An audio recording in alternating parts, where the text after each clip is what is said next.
Alright guys, welcome to Icyongereza Cyoroshye. This is your English coach Fabrice Kinamovis. Uyu munsi rero nkuko bisanzwe ubwo twe twayibemereye cyangwa kujya kurumura mubigenza mugasaba muri comment ikigwa tuzokurikiza.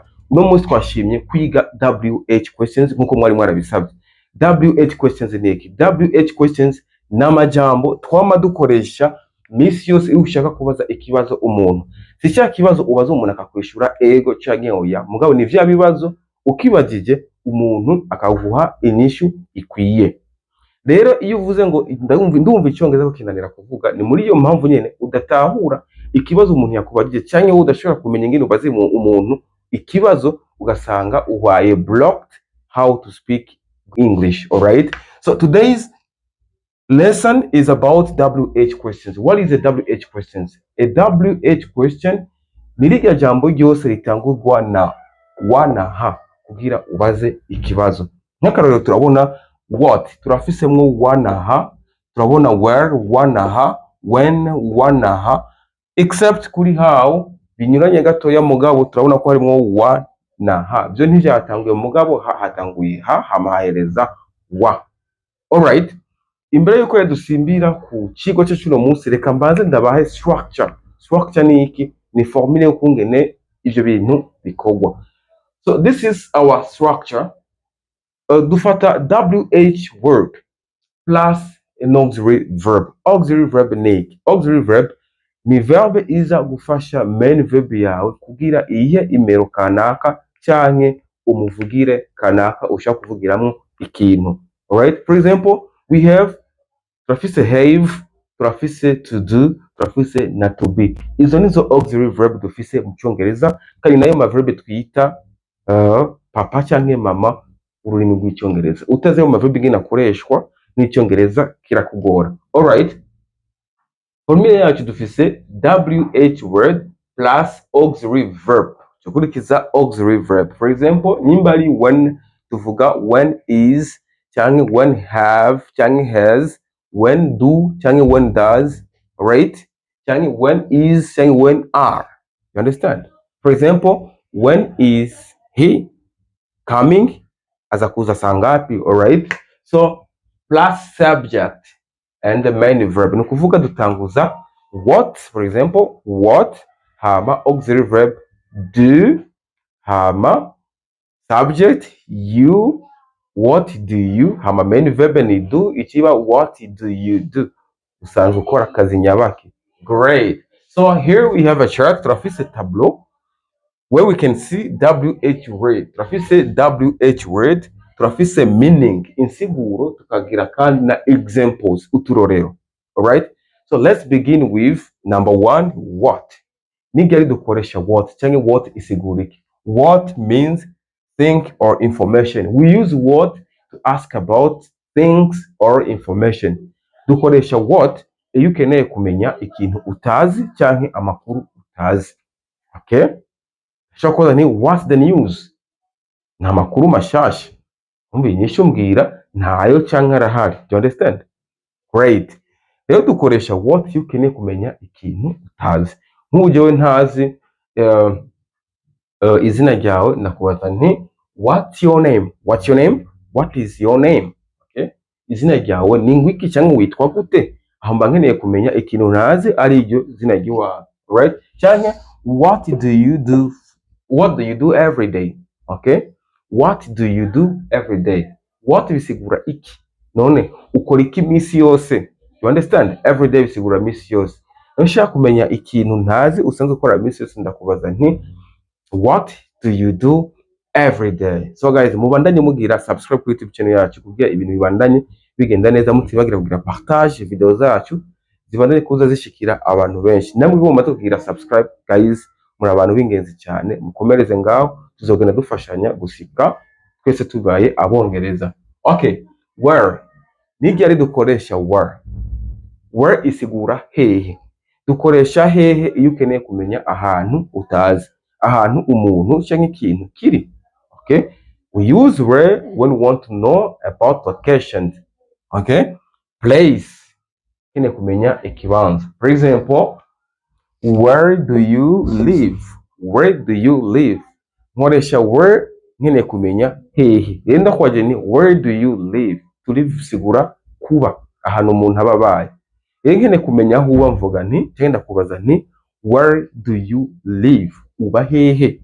Okay, cyane where were you born, where were you born, wavukiye hehe? To be born bisigura kuvuka.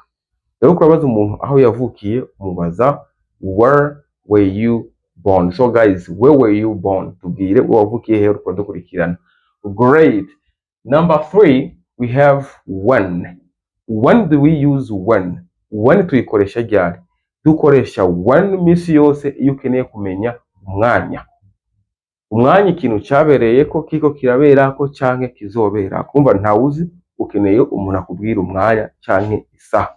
Okay? For example, when are you available? Je sinzi ni ryari uba ufise umwanya. Rero nkeneye kukubaza uba ufise umwanya ryari, uba uri disponible ryari. Nakubaza nti when are you available? When are you available? Okay, when are you available? Yani when are you available at the weekends? Muri weekends uba ufise umwanya ryari. Mba nkeneye kumenya isaha. Great.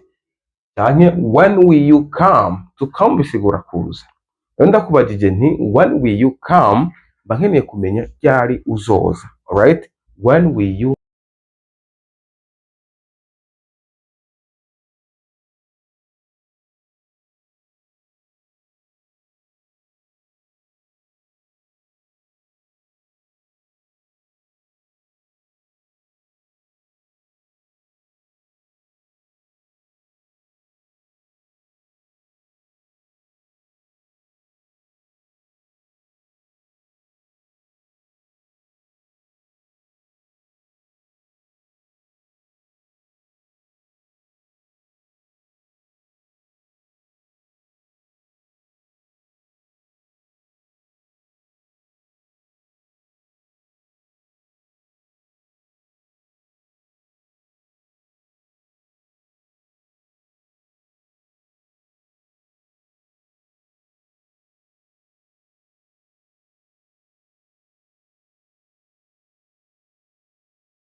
country do you prefer to go? Ushaka kujya mu gihugu kihe?